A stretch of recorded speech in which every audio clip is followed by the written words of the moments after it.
Hello, and thank you for joining us today in our studies of First Kings. Today we're in First Kings chapter 6, and this is the detail that we are given in First Kings about Solomon building the temple. And while there's not a lot of, hey, we really need to learn this particular lesson from this particular event type of situations to be found here, there are several things that we can pull out from this particular chapter. The first one is Solomon's temple construction and some of the things that go into it. When you start reading concerning what Solomon does in building the temple, you have a number of things that jump out at you. Number one is the size of it. It's a very large structure. When you start translating the cubits, depending upon whether it was the standard cubit or the Egyptian royal cubit or whatever, you're talking about a building that is 75 to 80 feet long, 30 to 40 feet wide, and 45 to 60 feet tall. You're talking about a massive structure as far as that goes, and that doesn't include all of the buildings in the courtyard round about it and all of those things that get included. And then you have all of the hewn stone, and the fact that one of the interesting facets of it is the fact that they hewed the stones and they cut them and they shaped them well at the quarries instead of doing it there at the temple site, it says in chapter 6. So you didn't hear the sounds going constantly of cut stones being formed and shaped. They were simply ready to slide into place and to be put into their proper location when they got there. And so it was a very different project than maybe you might be accustomed to thinking about when it comes to construction with stone and things of that nature in ancient times. But the other thing when it comes to the temple project is that the Lord received the best.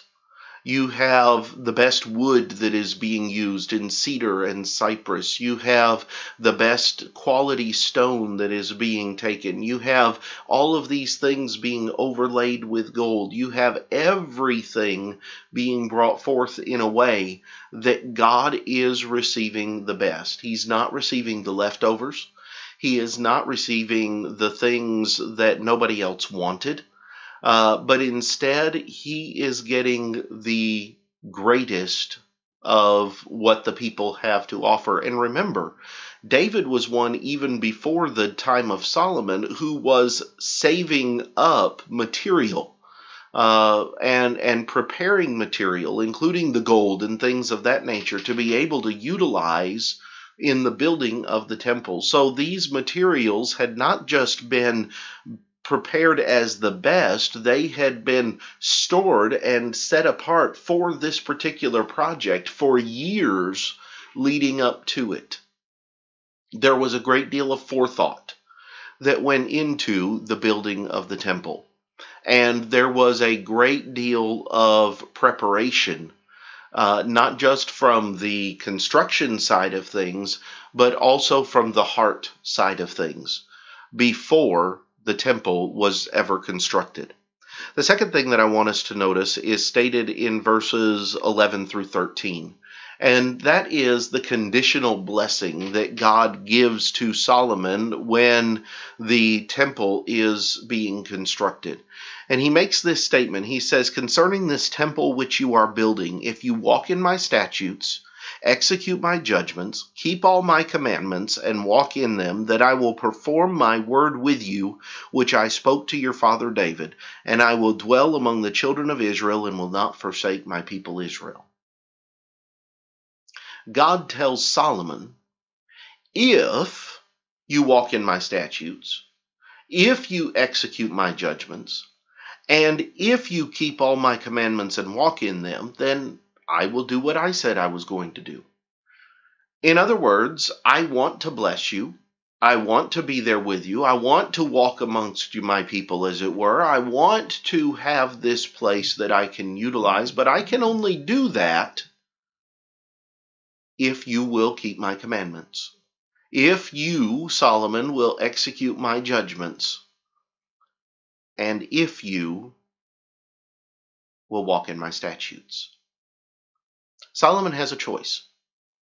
If he wants the full favor of God, and if he wants to be able to continue to have God blessing him as he has to this point, Solomon has to continue to walk in the service of God. And really, that's the conditional blessing that God places upon all of us. If you will keep my commandments, if you will do what I have said, then I will do what I have promised. And I will do what is going to be best for you to be done. But that is not just a blanket statement for anybody, anywhere, anytime. It is a statement for those who are willing to serve him and willing to put him first. This is what Solomon does in the building of the temple. But as God shows to Solomon, just building the temple is not enough, because anybody can build a temple. It's what you do afterwards that's just as important. Are you going to utilize it the way that it should be utilized? Are you going to serve God the way that you should?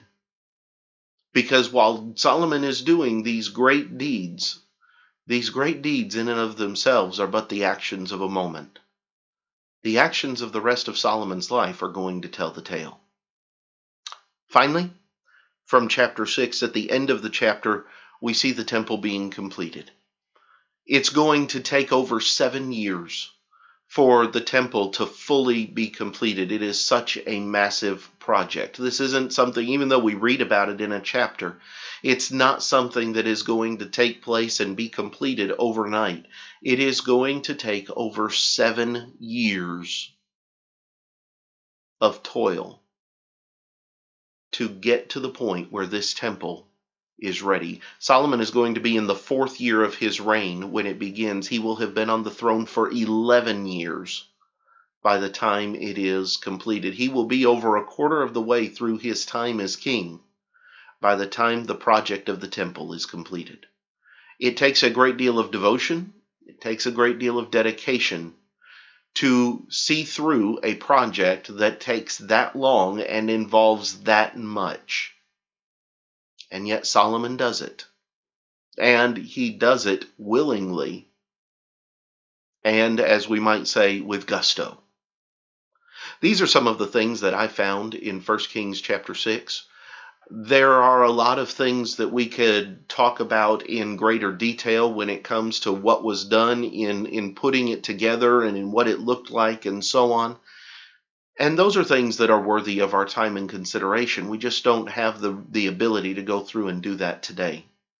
But next time we'll begin looking at 1 Kings chapter 7 and see what happens after the completion of the temple. But until then, have a great day.